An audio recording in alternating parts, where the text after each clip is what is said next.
To other news now, and the president of Suriname has been sentenced to 20 years in prison for murder.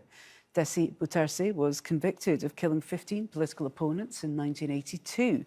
The courts ruled that Bouterse oversaw an operation to have them abducted and killed. Now, he's currently out of the country on an official trip to China. The military court that found him guilty on Friday has not ordered his arrest, and the president can appeal the sentence. Now, Bouterse led Suriname through the 1980s as head of a military government. The court ruled that during this time, he was in charge of an operation in which lawyers, journalists and university professors were seized from their homes and killed. Well, one individual survived the attack and testified before the trial, which began some 12 years ago. Bouterse and his supporters have repeatedly tried to stop the proceedings. They even passed a law to grant him immunity, a law which was later invalidated. Now, in 1999, a Dutch court convicted the president in absentia on drug trafficking charges that Bouterse has denied.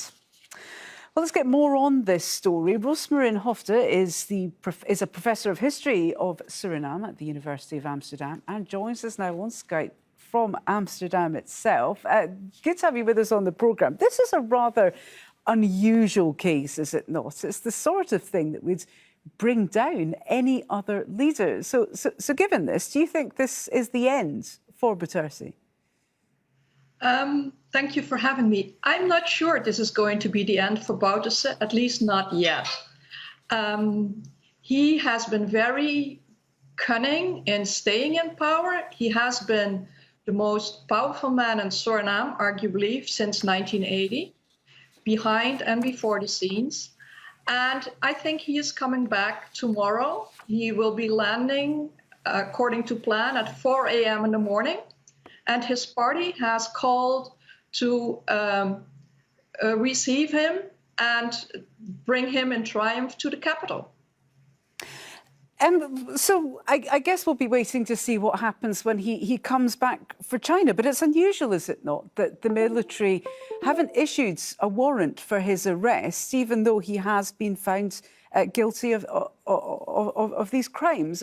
How would you explain that? I think the judges in this case, all female, by the way, are afraid of a civil unrest or maybe even a civil war type situation, so they don't want to go too far. And you have to remember that Bouterse, despite all these allegations, has never been a day in jail or has been arrested before, nor has he testified in court. Well, if the military were perhaps afraid of civil unrest arising from this, does this suggest that the president enjoys quite widespread popular support? Because these are quite staggering charges, orchestrating a campaign of rounding up 15 of your political opponents and having them murdered.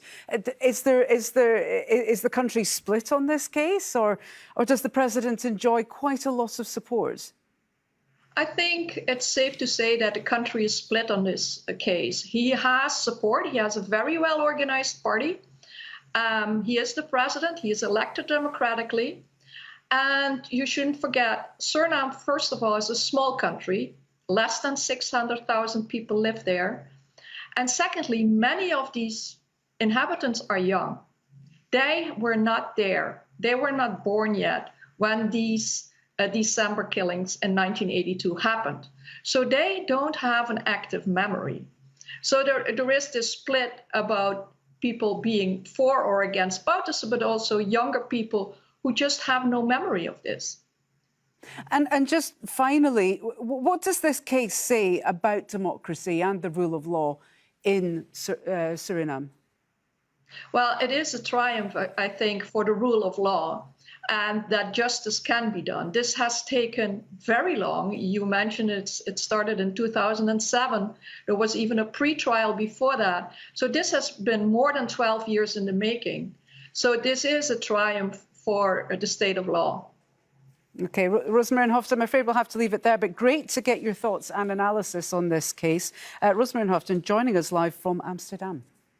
Thank you.